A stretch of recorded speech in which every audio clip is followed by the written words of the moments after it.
धारा हो या वेगवती नदी या महासागर, यदि उसे पार करना है तो उसमें उतरना ही होगा। केवल बाहर बैठकर उसे निहारने से कोई कार्य सिद्ध नहीं होता।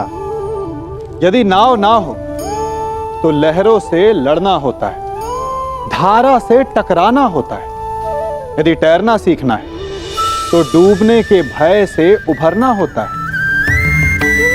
यही जीवन है। ठीक इसी धारा, नदी, महासागर की भांति हमारे जीवन में हमारे समक्ष संघर्ष आकर खड़ा हो जाता है। फिर हम सोचने लगते हैं कि इससे पार कैसे पाएं। हम सोचते हैं कि ये स्वयं समाप्त हो जाए, परंतु संघर्ष या संकट स्वयं समाप्त नहीं होते। उन्हें समाप्त करने के लिए उनसे जूझना पड़ता है। इसलिए संघर्ष से बचना श्रेयस्कर नहीं। जीवन में आगे बढ़ने के लिए आपको संघर्ष का सामना करना होगा। आपके मौन रहने से संघर्ष हटे या ना हटे, परंतु आपका विकास अवश्य अवरुद्ध हो जाएगा। यहां द्वंद्व के पालन हेतु अपनों के साथ ही द्वंद्व करना पड़ रहा है। मुझे तुम पर गर्व है कि तुम परम निष्ठा और साहस से अपने कर्तव्य का पालन कर रहे हो, किंतु ये मेरा दुर्भाग्य है कि तुम मेरे साथ नहीं, मेरे विरुद्ध हो। और इसी कारण आपके प्रहार को रोकना मेरा कर्तव्य बन जाता है प्रपितामह। पुत्री उत्तरा, मैं तुम्हें वचन देता हूं कि जब तक रणभूमि में ये गंगा पुत्र खड़ा रहेगा, तब तक तुम्हारा सौभाग्य और तुम्हारा सुहाग दोनों पर कोई आंच नहीं आएगी। स्नेह और प्रेम के अतिरिक्त तुम्हें देने के लिए मेरे पास कुछ भी नहीं, और इसके चलते मैंने तुम्हारी अर्धांगिनी उत्तरा को वचन दिया था कि जब तक मैं युद्ध भूमि में हूं, तुम्हारे प्राण को संकट में नहीं आने दूंगा।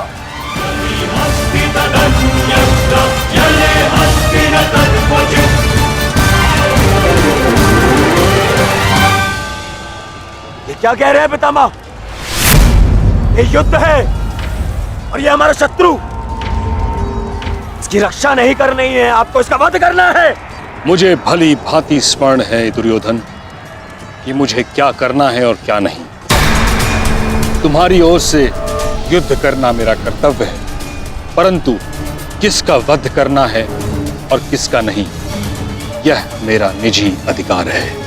पितामह, यदि आप इसी प्रकार पांडवों के मोह और वचनों से बंधे रहेंगे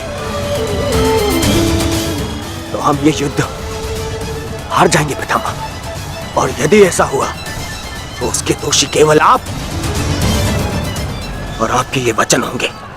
मेरे सामने से चले जाओ पुत्र। क्षमा कीजिए प्रपितामह, जिस प्रकार मेरे प्रति आपका प्रेम भाव आपको मुझ पर आक्रमण करने से रोक रहा है, उसी प्रकार मेरे परिवार के प्रति ये मेरा कर्तव्य है कि मैं आपको आगे बढ़ने ना दूं। मैं तुमको क्षति नहीं पहुंचा सकता पुत्र, परंतु इसका अर्थ ये नहीं कि मैं आगे नहीं बढ़ सकता। सारथी,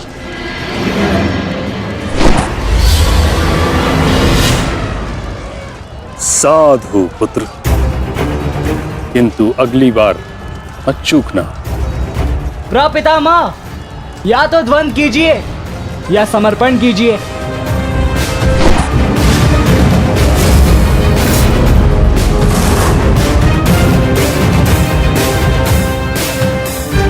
बस करो पुत्र।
मुझे रोक पाना भी सरल नहीं है प्रपितामह।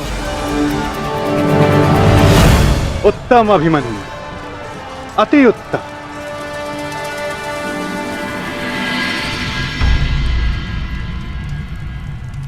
ताचरी ये क्या कर रहे हैं? उन्हें अभिमन्यु पर प्रहार करना चाहिए था। नहीं महाराज, जिस प्रकार से महामहिम भीष्म हमारी कौरव सेना के साथ युद्ध में भाग लेने के लिए वचनबद्ध हैं, उसी प्रकार से उत्तरा को दिए वचन से भी बंधे हुए हैं महाराज।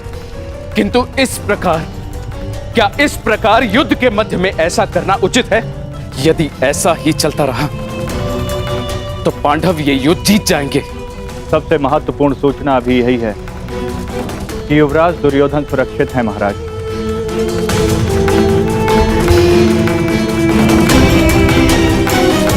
और राजकुमार अर्जुन उनकी ओर बढ़ रहे हैं महाराज।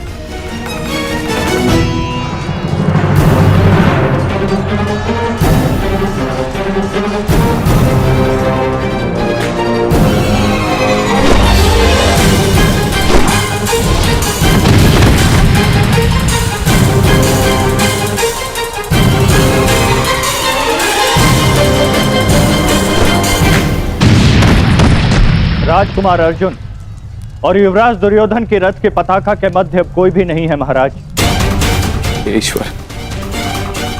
ईश्वर मेरे पुत्र की रक्षा करना।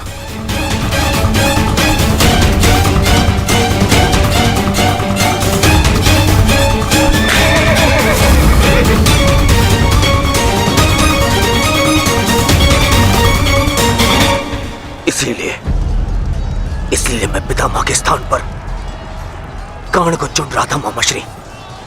इसीलिए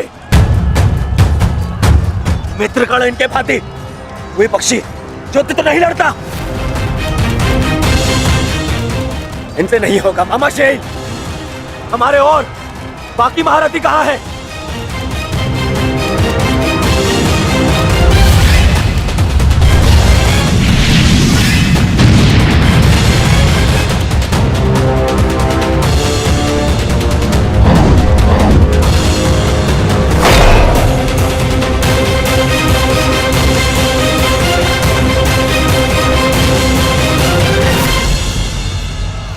मित्रगण होता तो ऐसी परिस्थिति कभी उत्पन्न नहीं होती।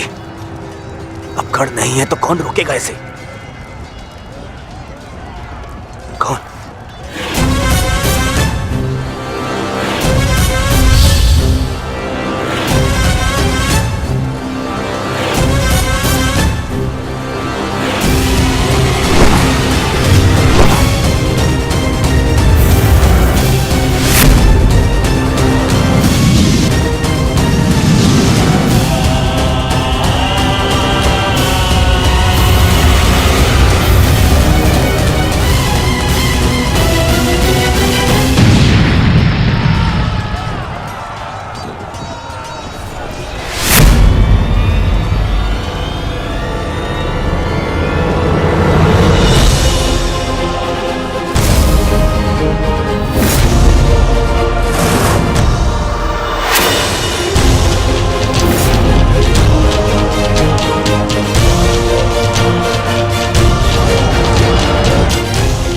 मेरे मार्ग से हट जाओ विष्णु।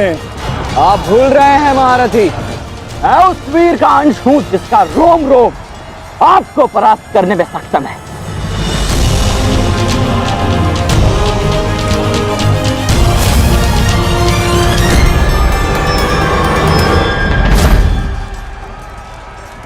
हम यहां युद्ध करने आए और मैं अपने पिता को यह वचन देकर आया कि रणभूमि में मैं उनकी कमी की अनुभूति किसी को नहीं होने दूंगा। मेरे मार्ग से हट जाओ विष्णु। मैं तुम पर प्रहार नहीं करना चाहता और ऐसा करने के लिए मुझे विवश मत करो। आप द्वंद्व कम और बातें अधिक करते हैं।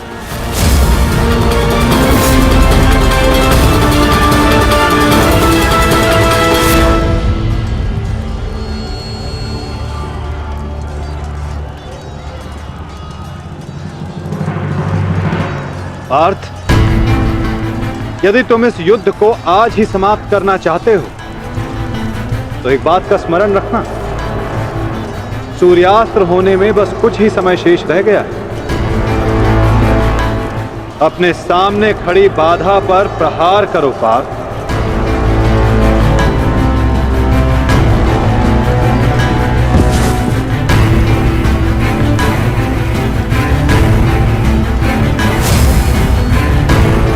ये मेरी अंतिम चेतावनी है वृषसेन, हट जाओ मेरे मार्ग से। चेतावनी देने में समय व्यर्थ मत कीजिए, द्वंद्व कीजिए धनंजय।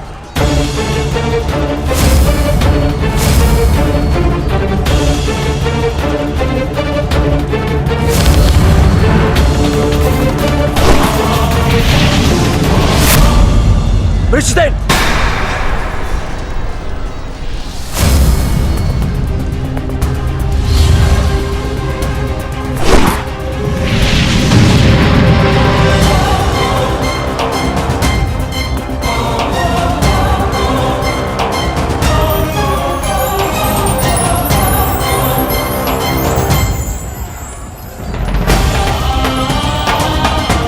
कल्याण हो पुत्र।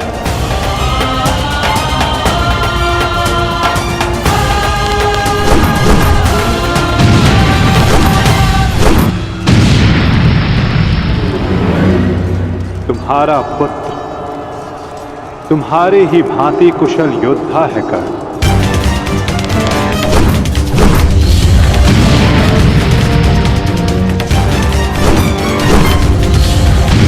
मित्र कर्ण, आज तुम्हारा पुत्र वो कर रहा है जिस पर तुम्हें गर्व होगा।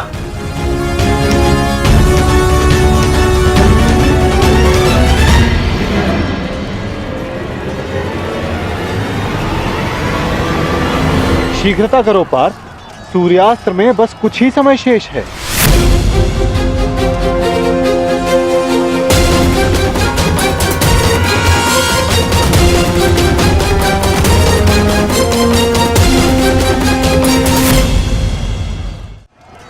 शीघ्रता करो पार्थ, सूर्यास्त्र में बस कुछ ही समय शेष है।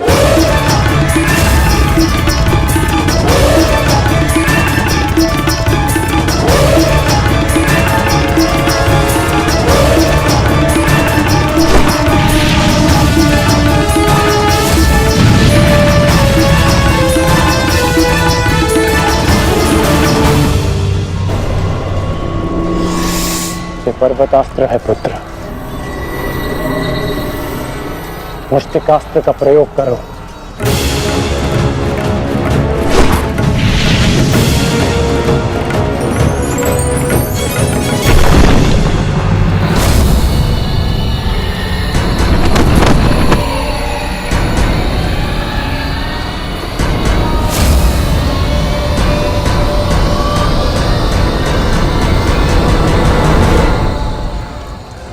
सूर्यास्त होने वाला,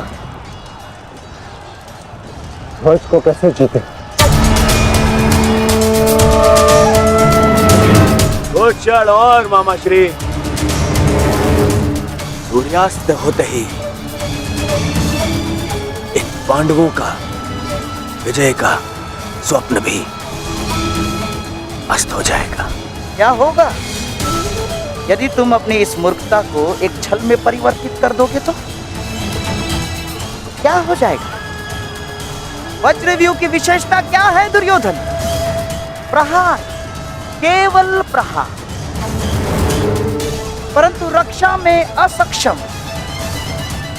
जरा देखो दुर्योधन, सभी योद्धा अपने राजाओं के साथ आक्रमण में व्यस्त हैं।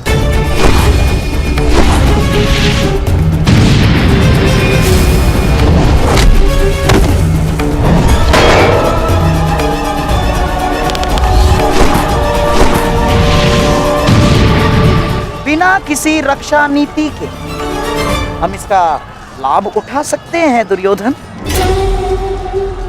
क्या होगा यदि तुम धर्मराज युधिष्ठिर को बंदी बना लो तो? यदि पांडवों के ज्येष्ठ भ्राता युधिष्ठिर को हमने बंदी बना लिया दुर्योधन, तो हमारी विजय निश्चित।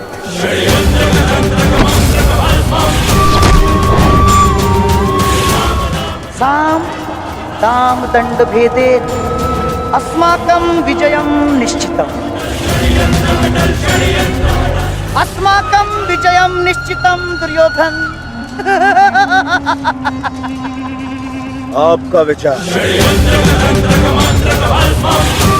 उत्तम है मामाश्री।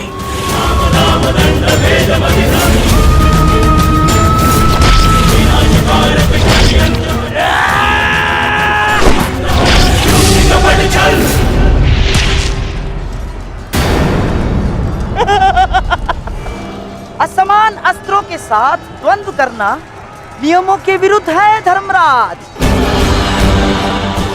स्मरण है ना आपको? मामा श्री, सामने आकर द्वंद्व कीजिए, कायरों की भांति नहीं। युधिष्ठिर, उसके लिए मैं हूं ना, मैं उपस्थित हूं।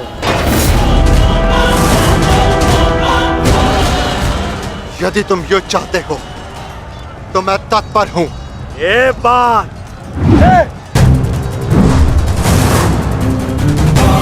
परंतु स्मरण रखना, तुम्हें परास्त करने का अर्थ यह है कि इस युद्ध पर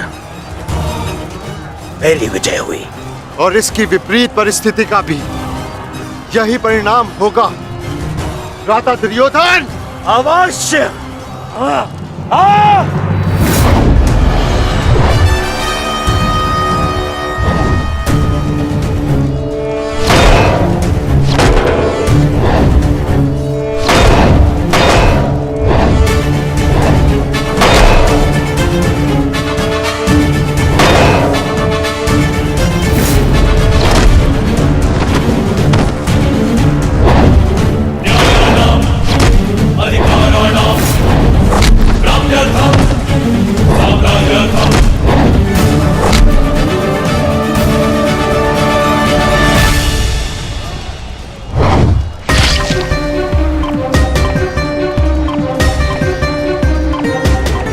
साधु पुत्र, साधु।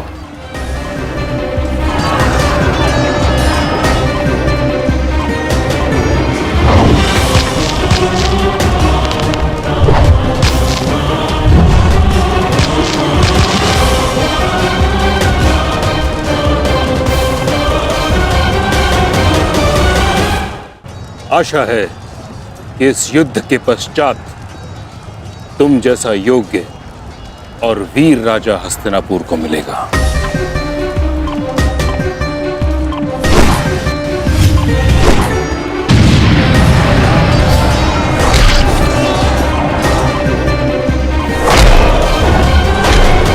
अरे अरे अरे सहदेव, कहाँ चल दिए? शुभ कार्य करने जा रहे हो ना? मामा श्री का आशीर्वाद नहीं लोगे? आओ प्रणाम करो।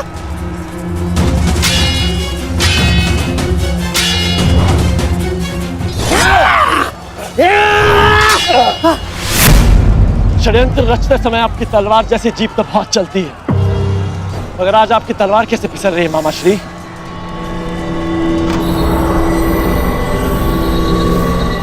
नहीं दुर्योधन,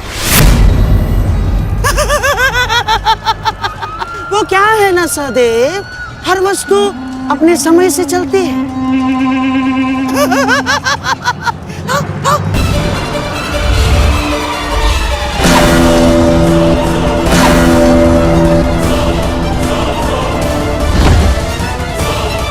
सावधान पुत्र, अब तो पहाड़ आएंगे।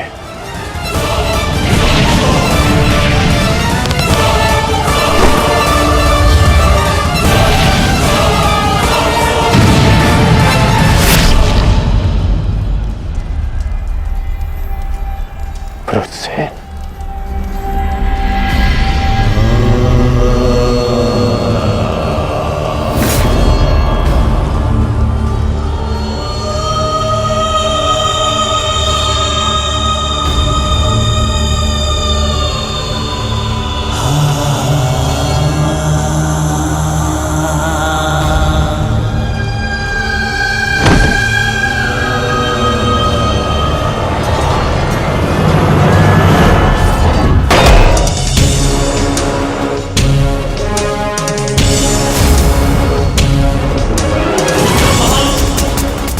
कोई जाकर उस पताका को ले आओ।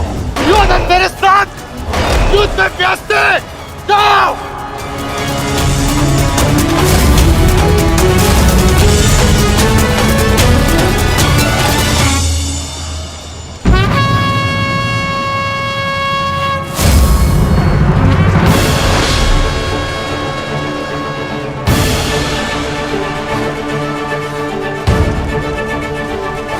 सब केवल तेरी अंतिम चीखें सुनेंगे। अंतिम चीखें।